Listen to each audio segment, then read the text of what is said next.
Hi, I'm Dave, and you're listening to a conversation with Angie and Mike, a podcast from Somewhere House, Somerset. Each episode, we meet people with inspiring stories, from local community groups to fascinating organisations, and explore how mental health has shaped their journeys. Somewhere House, Somerset is a small charity supporting people across Sedgemoor with counselling, group sessions, and community activities. To find out more or get involved, visit our website or email info@somewherehousesomerset.org. Let's get in today's conversation. In this episode, we speak with Stephanie Whitelaw, who shares her inspiring journey of recovery and personal growth after overcoming addiction. Stephanie reflects on the transformative power of counselling, the value of kindness, and the importance of building meaningful connections in our communities. She also talks about her hopes to make counselling more accessible and the responsibility we all share in supporting one another's mental health. So where are you? And are you in your flat? I am, yes. I'm at home in Tottenham in North London. Do you want to introduce yourself, Steph? Yes, so I'm Steph. I am a very, very grateful ex-client of Somewhere House and a very, very grateful recovered person today. Oh, lots happened in 5.5 years, hasn't it? So much. I mean, would you like me to go into it a bit? Yeah, go for it. Yeah, so after leaving Somewhere House, where I was very, very grateful to this day for the support that I received for the 2.5 years once I got home from Burnham. But I got to about 14 months sobriety. So I was at Somewhere House for 9 months and then came home and I started engaging in 12-step fellowship. And then I got to about 14 months and my sponsor said to me, and my therapist at Somewhere House was like, Steph, what are you going to do with your life? What's going to happen? And I was so nervous and my self-esteem was so on the floor still, a lot better than what it was. But I basically enrolled onto a 10-week course for counselling, an introduction to counselling skills. And I loved it. I so valued it. And I had a great lecturer who encouraged me. And after those 10 weeks, I was like, right, okay, what do I do next? So I thought, I'll do the level 2. And I did the level 2, passed that, couldn't believe it. And then I went on to level 3. And I just want to sort of focus on that period when I was on my level 3, because my emotional sobriety came into question a little bit. I struggled with life and being on life's terms, basically. But I had great support around me in my fellowship, obviously with Somewhere House still, great friends, my family connections were there. And I had this phenomenal lecturer who just affirmed everything that I did. And I passed my level 3. So it was like, okay, what do I do next? It's going to have to be level 4. And I engaged into that level 4. I gave it everything. I knew that after those 2 years I would be qualified. And I had, a phenomenal lecturer who supported me, encouraged me, and really gave me the affirmations that sometimes I wasn't able to give myself. And I went into placement. I was to get 100 hours for my course to qualify. I'm so overly ambitious, guys. I had 247 hours when I finished. Amazing. And I qualified in June. But I think the thing that really blows my mind about recovery and where my life has been in these last 5.5 years is that lecturer that on my level 4, he encouraged me to apply for a master's degree. And I thought, me, a master's? Oh, my goodness, not going to happen. Well, I did. I applied and I got in, and I start in a couple of weeks' time. Wow. Master's degree in counselling and psychotherapy. And I just want to really state what I want to say is I wouldn't have had all these wonderful things in my life if it wasn't for the support of my treatment centre, my counsellors, my sponsors, my friends, and all of these things, and it makes me very, very grateful. So yeah, that's where I'm at. It's an interesting thing because we set up the podcast as part of the and as an extension of the charity, Hmm. and as you know what the charity does, and providing, and very often when people approach going into counselling, there is that the unknown, isn't it, for a lot of people? They don't see the value in counselling necessarily. They've heard about it, but they don't actually see the value in it.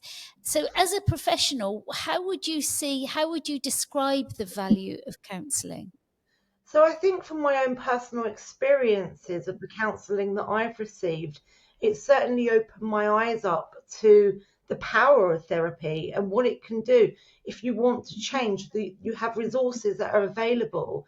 And I think that's the thing is, as a therapist myself, I find it a great privilege to sit with people and hear their stories and see their struggles and what they've come into counselling for. So from my own personal experience, it was phenomenal, life changing. But to be in the position now to give back what I received, Yeah. and I'm very passionate about my therapeutic work, very passionate, because it changes lives, and I think that's the point with Somewhere House Somerset is that there's options there for people to change within the community and have these resources available to them.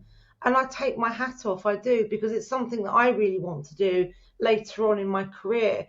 I want to be able to provide affordable counselling, preferably non-profit if I could, to help people change and help Yeah, people yeah. grow. And that's a real ambition of mine. Yeah, yeah. And I think that it does take people with those kind of ambitions to help people in their local community, doesn't it? Hmm. And I think that's the key point there is your community, because a lot of people don't value the community that's around them. I mean, me in Tottenham, I'm going to be very, very honest, there isn't much of a community feel here. I don't know the names of my neighbours, for example. I know the lady upstairs, but that's about it. And I think having that ethos to want to help your community and allow people to shine and allow people to grow and develop, I think it's very, very important. But why don't you know? And then I always find this fun. Why don't you know who your neighbours are? I think it's a demographic of the area that I live in, if I'm going to be honest. People are so untrusting. People are so, no, we lock our doors, we lock our windows, we don't really engage. And I think that's a real shame. I think it's a real sadness that I don't know the lady that lives next door. I don't knock on her door and say, how are you doing today? Maybe that's something for me to implement to try Yeah. and change that. But I think living in Tottenham, it's quite a difficult place to live and to have a sense of understanding and warmth, because people just don't have it. It's very different. I notice when I come to Burnham, I notice a sense of community. Like you'll walk down the road and people will say good morning to you, Mhm. and oh, that's a nice dress that you're wearing, or a simple smile at somebody. Whereas being in London, especially in Tottenham, it's just not there, and there's a lot of different cultures here as well. So people have different cultural attitudes and beliefs and how to engage with others. What's the reason that you chose to live in Tottenham? So it wasn't a choice, really, if I'm honest, Mike. It was, Okay. I look back now, I'm very, very grateful, but I was homeless at 20. I'd been evicted due to my behaviours and due to the fact that I wasn't a very good member of society at the time.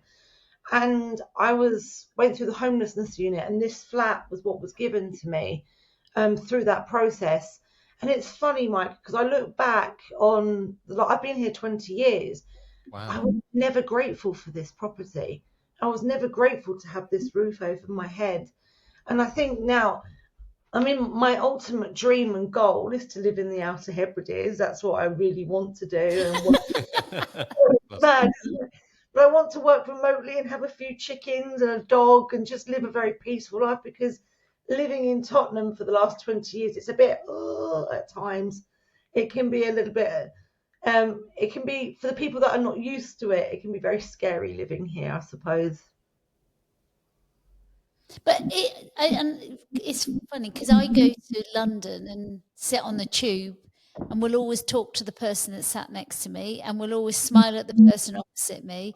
And when there's any of my family members are with me, they go, honestly, they're going to think you're crazy, lady. I went, I don't care.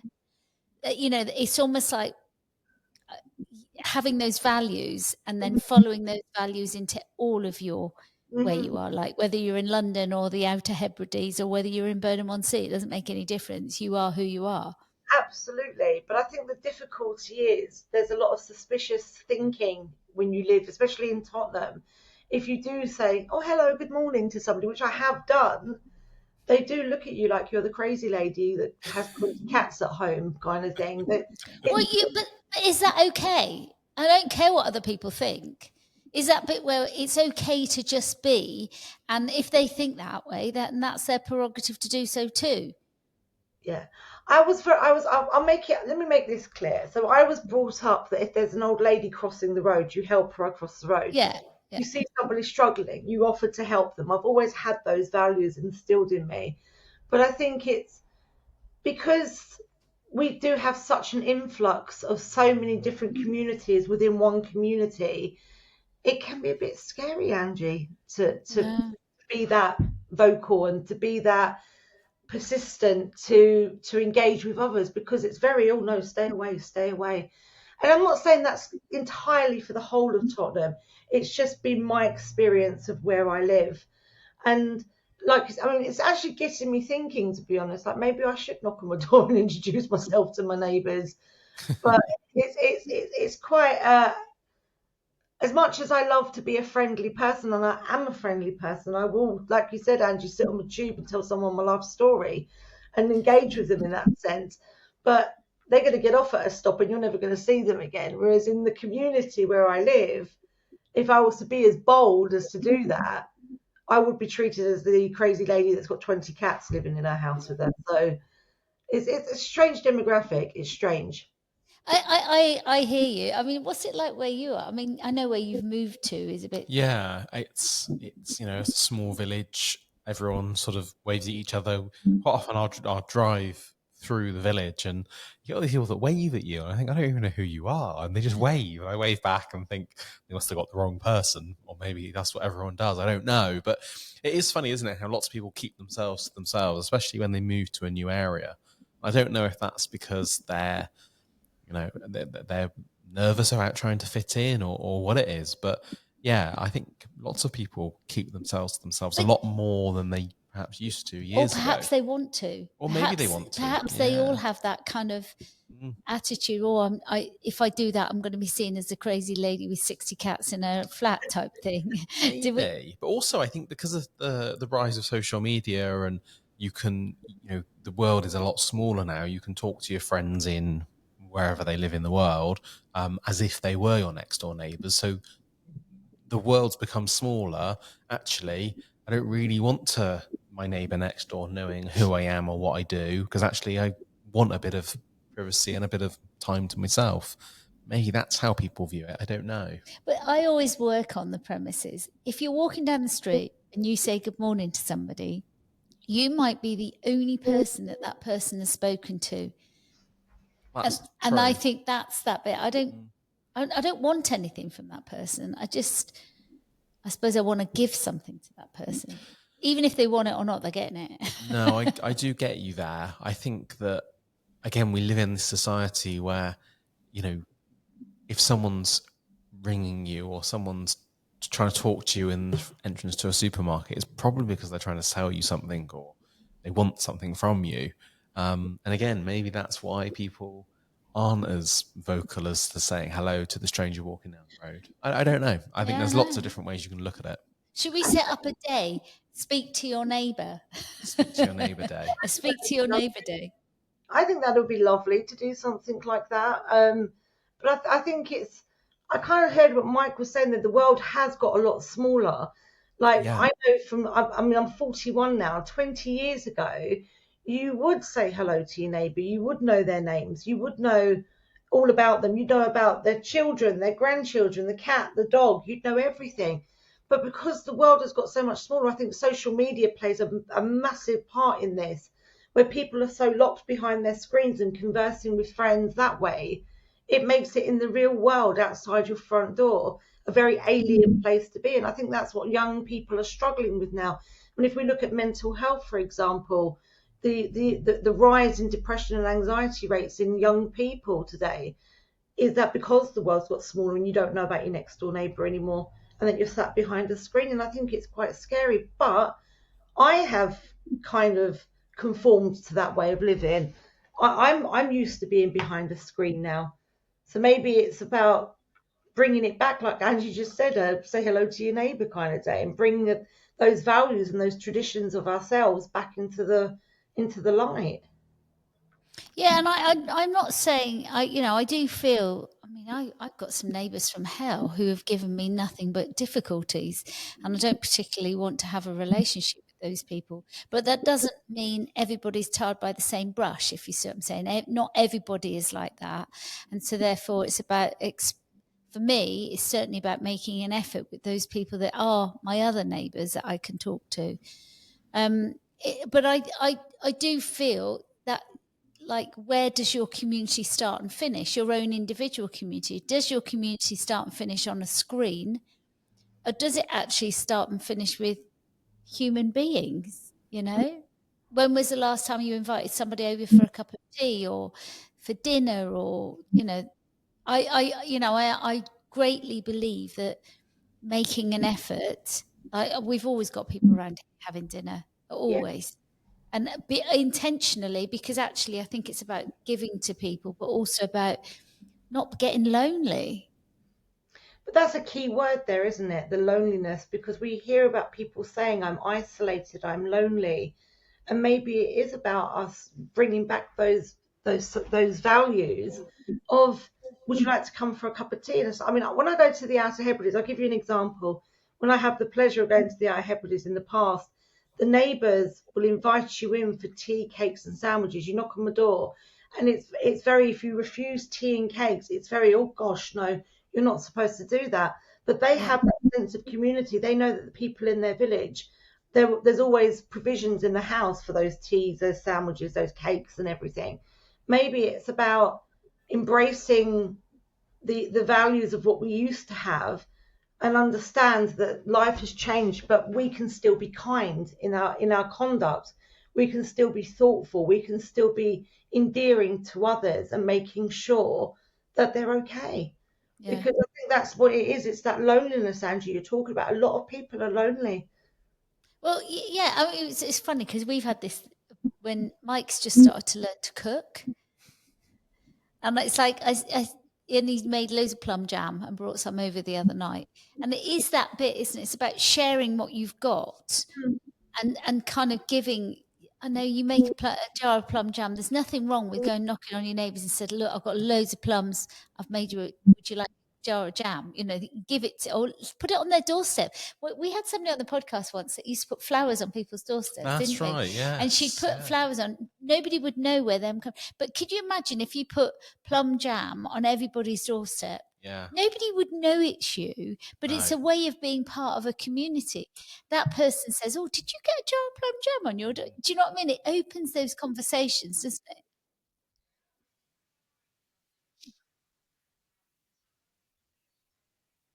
Yeah.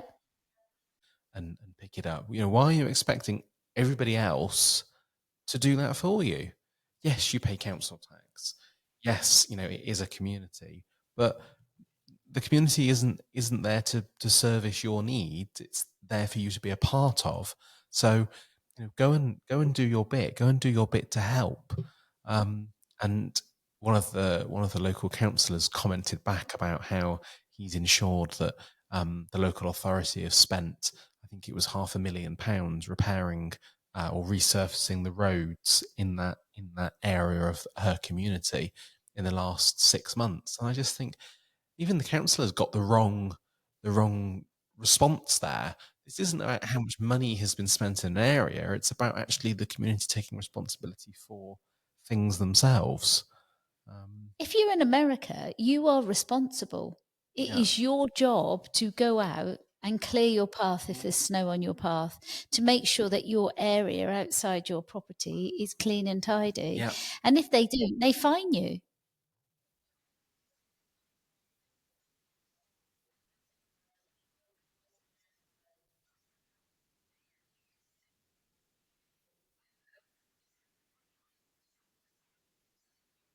Yeah,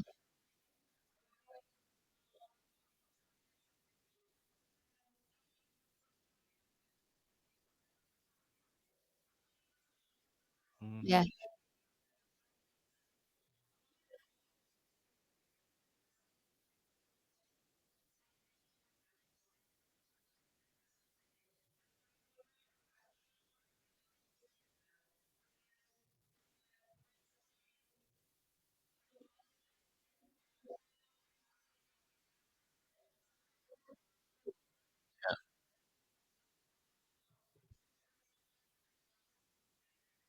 yeah,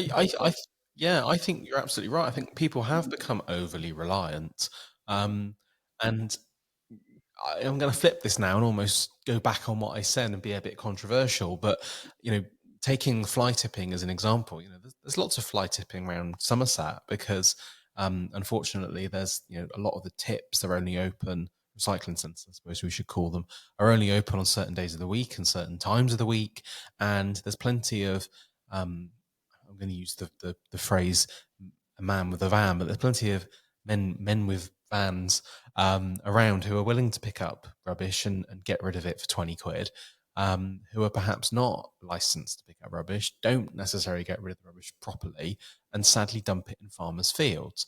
And it really irks me and upsets me that that happens because that's then not the council's responsibility. It's the farmer's responsibility because it's been dumped on their land, their private land, to go and can go and sort out.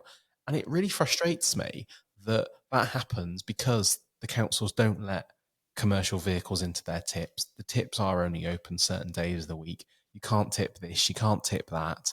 Um, and that does annoy me because actually that's people that are trying to get rid of their rubbish. They are trying their best to tidy their areas, and actually they can't, or they make the mistake of choosing a dodgy man with a van to come and pick up that rubbish.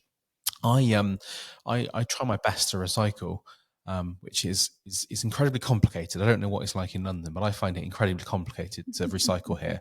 I have a blue bag, a black box, and a green box, and I don't really know what goes in any of them. So every week it's different. But this week I put my plastic milk bottles and plastic recyclable drinks things, water bottles, all in the blue bag, and they didn't take it away. And I had a look at my Ring doorbell camera to see what happened when the recycling men came, and they peered in the bag. I don't know what was wrong with the bag. I don't know, but they looked at the bag, obviously didn't like it. They then threw it on the floor and left the bag open. So it was quite windy. So that's now been blowing around my driveway. But they also came and took a photo of the bag. I don't know. I still don't know what's wrong with it. Am I going to get a letter to tell me what was wrong with this blue bag? I don't know. But I really feel like the council should do. But I've gone on a bit of a tangent here now. But I think the council needs to do better with waste in terms of collecting it, in terms of being more open to people going and getting rid of rubbish, to kind of stop that fly tipping and to help people have better pride in their community.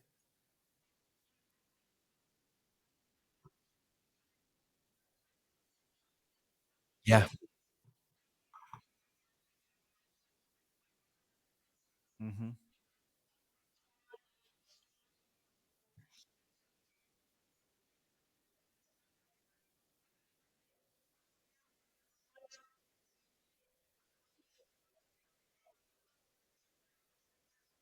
Yeah.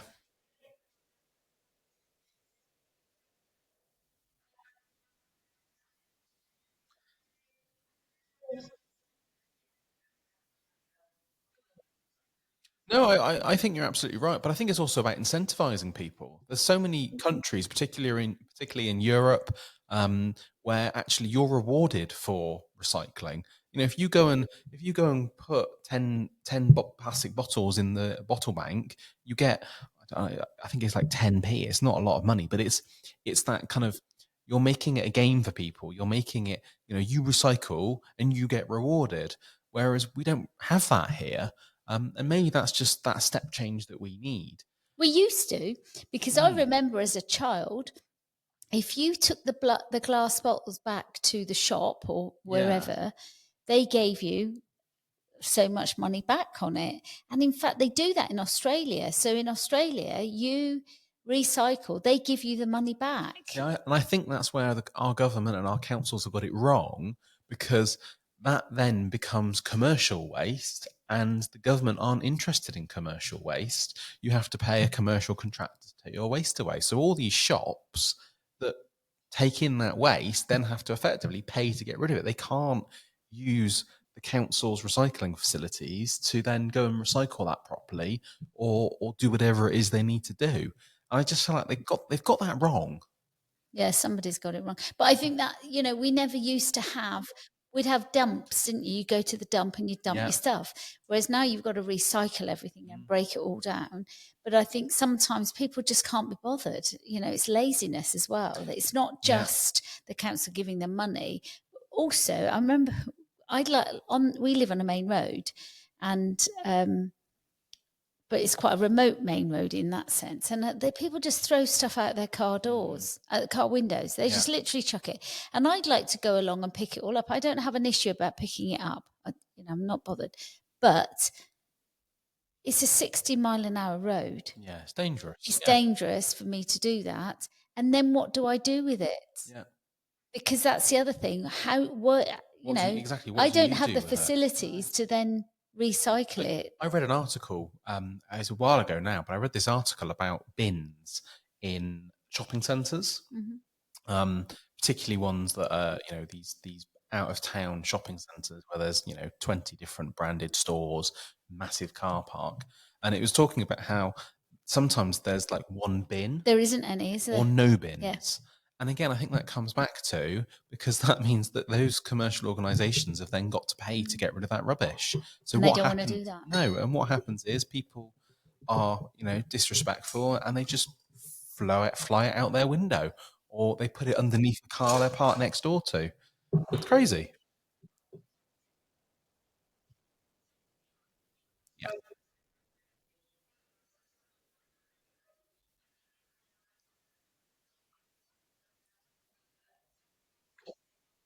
Yeah.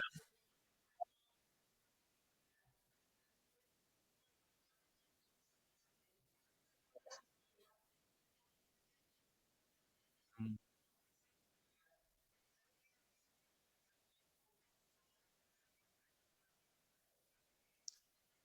Yeah.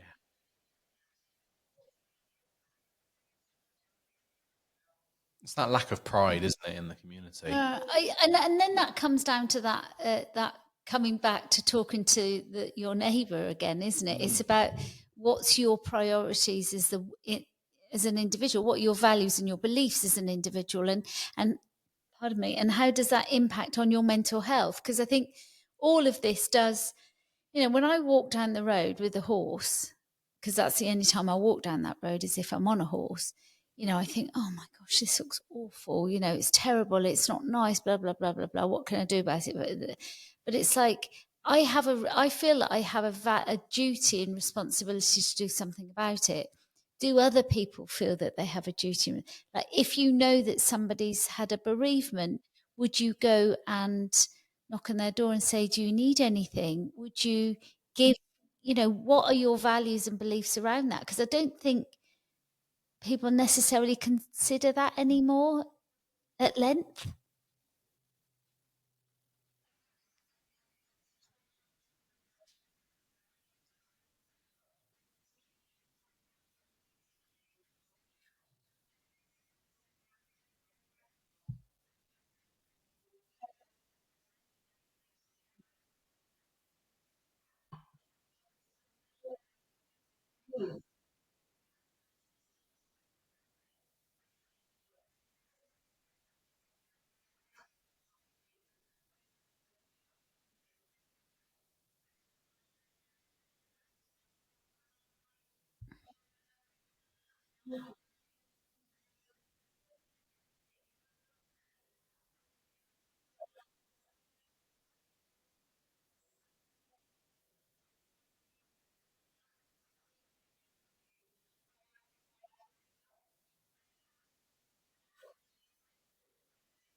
Yeah, and do you think? I mean, it's a little bit like emails, isn't it, and stuff like that, and how people comment on certain things on social media and stuff. And it's almost like that kindness, being kind to people has been lost, and so therefore, like you're suggesting, then when you receive kindness, people don't know necessarily how to receive it, do they? I appreciate that. We pinch this phrase from Paddington. It says, Aunt Lucy says, "Be kind and polite, and the world will be right." And so our grandchildren say it all the time because I've drummed it into them. Kindness, kindness, kindness, and it does. I think it does make a difference. And Victoria gives the boys, if they do something really, really kind, she gives them a reward, and generally it's 50p in their jar. But I think it works because it reinforces there's a value in being kind, and hopefully when they're adults they will continue to do that if they see a value in it. um,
but I think sometimes what we have to recognize is that we are the world.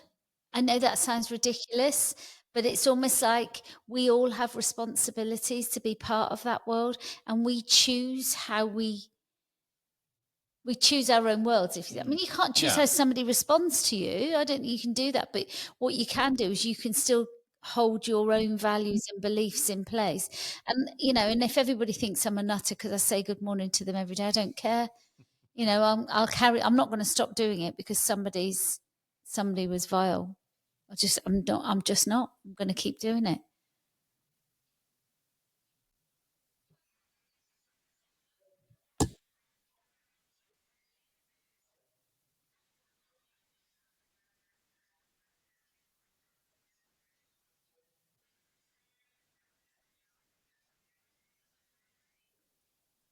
They don't know how to respond, do they? That's the thing. Mm.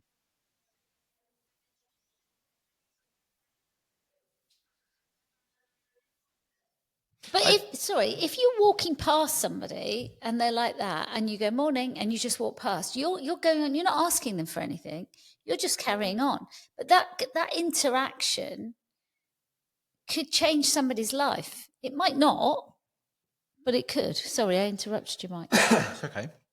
I was going to say, I think also there's that flip side of asking how people are. You know, how are you? Yeah, I'm good. It's an automated reply. It's not. There's nothing meaningful in that. You don't really mean that. It's just it's that automated thing. It's like when someone puts in an email, "Hope you are well," or "How are you?" You don't reply to it. It's just a polite greeting thing. And I think as a society, we probably need to get better at saying, "Actually, yeah, I'm really good today," or "No, I'm feeling tired today," or whatever it is. It's about being. But we don't have that kind of. No, we don't. But I think the average person, it's like when you make a phone call and you go, "Oh, hi, Bob," and Bob goes, "How are you today?" "Yeah, yeah, I'm all right." You don't care how I am because you're just on the end of the phone booking an appointment or whatever, and your reply is, "Yeah, I'm good. How are you?" It's sort of that whole. I don't know how to explain it, but it's sort of. No, I know exactly. I know what you mean. It's a Sorry, very Steph. silly greeting because it doesn't mean anything. It's meaningless. Mm.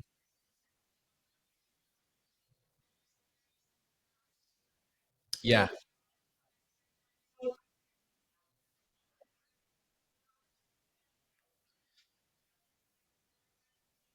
yeah,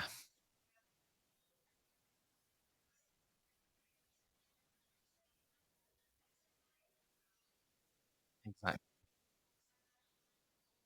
Yeah, So, so let's have a check. Let's have a check in then. Okay.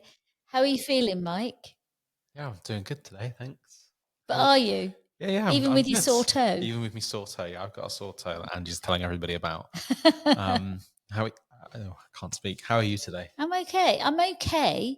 I feel really tired. Yeah, And I'm also aware that I've got an incredibly busy day, and I'm trying not to project into the next thing that I've got to do, but it's there in the back of my mind. yeah. And I'm I actually hungry. feel similar. I'm very. Can you hear my tummy Yeah, I rumbling? know. How about you, Steph? Are you for the podcast?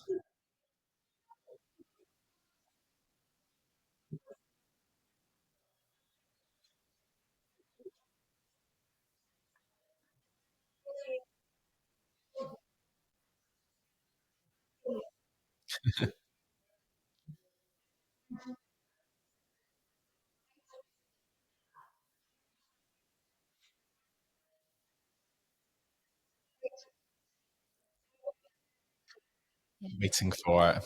That makes sense. It does. It really does, and it's just more. It's a better, meaningful conversation. I think. Well, I think you understand, you have an understanding of where that person's at. And I think that's the bit about sometimes I know we got a referral in this month for the charity, and it said, I just need somebody to talk to. And generally it's not necessarily needing somebody to talk to, it's sometimes being heard. And I think that's the thing. Very often we don't actually listen to each other enough to know that actually yeah, it's a bit scary doing stuff online, and have I got it right, and have I not got it right, and da da da. Do you understand what I'm saying? Or actually, I'm feeling good today, but actually I feel a bit peckish. Why haven't you had anything to eat yet, and what's got in the way of getting breakfast, or whatever it is. And it's just like people very often just want to be recognized as a human being. And I think that's the bit that we forget. We are all humans and we have emotions, and just listening sometimes is enough.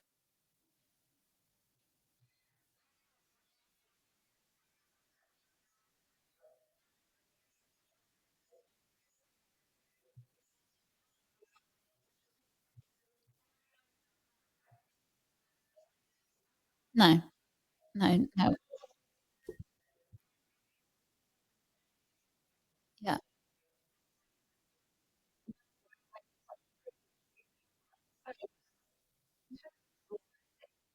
And also I completely agree with you. And I think that's why I always say good morning to people, or good afternoon, or hello, or whatever.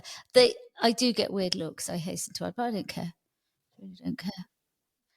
We were we took our grandchildren on holiday for all five of them, myself and Dave, for 4 nights, and it was like, loads of people have said, "Oh God, that's quite," And do you know what? We had an absolutely brilliant time. It was really relaxing.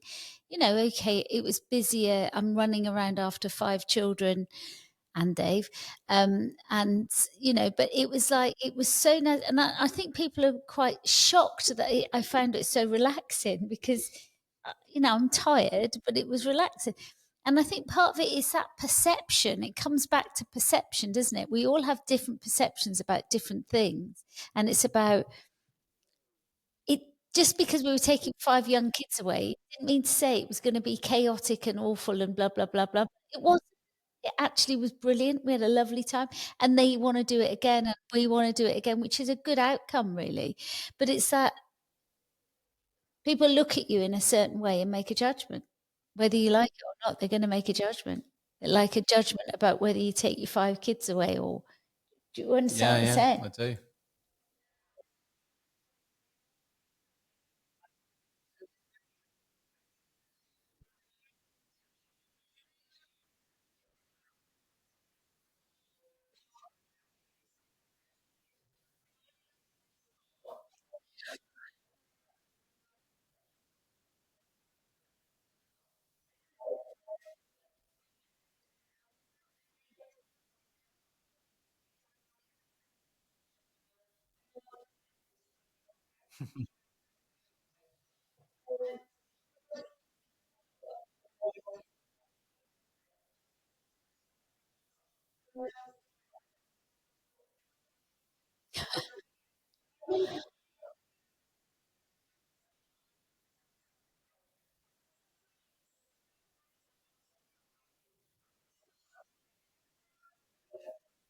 Yeah,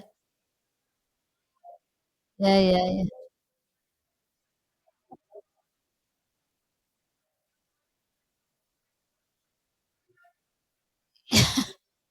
yeah, yeah,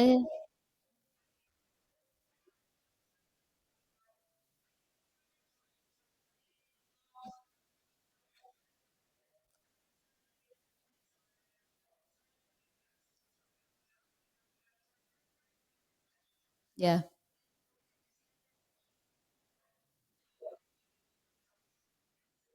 yeah. Next time I see you, Steph, I want to know if you've spoken to your neighbours.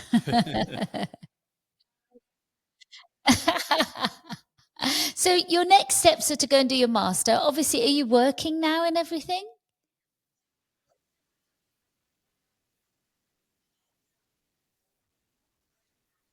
Oh, wow.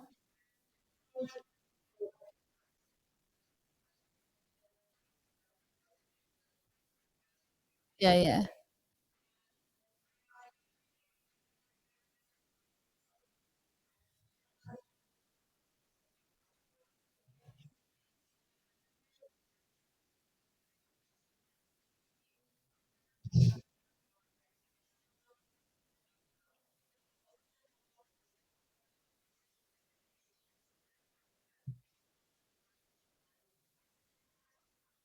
Woohoo!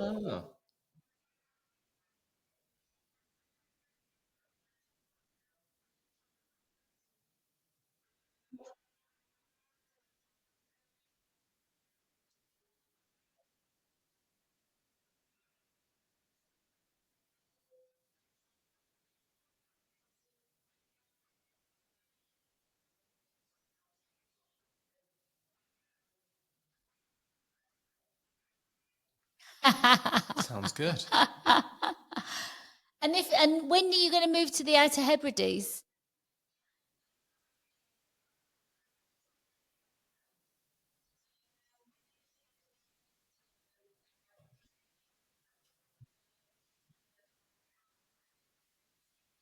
Yeah.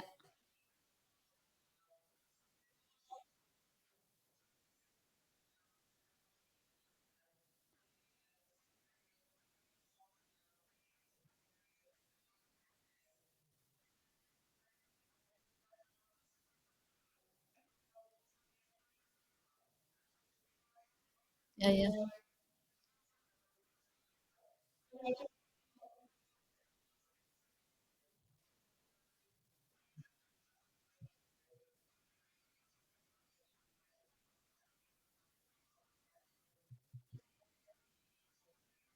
Yeah, yeah, yeah.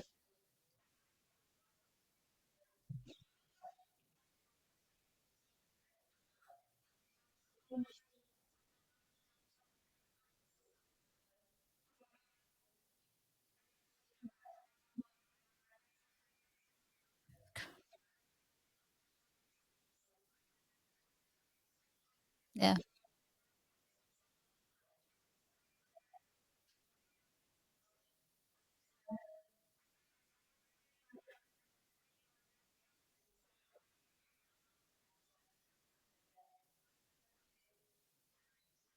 It's transition again, isn't it?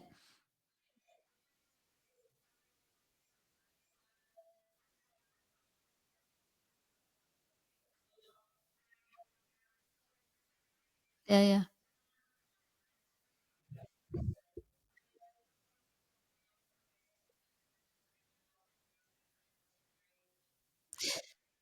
So how do people get in contact with you if they want counselling? What's your company called?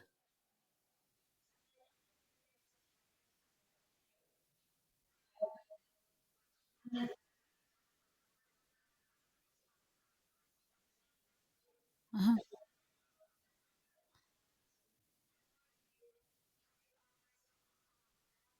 Yeah, yeah.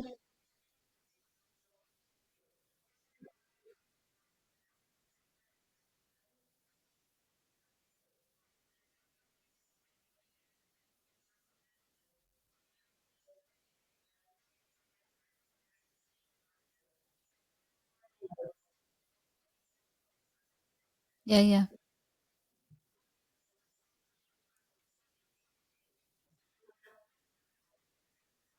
Good.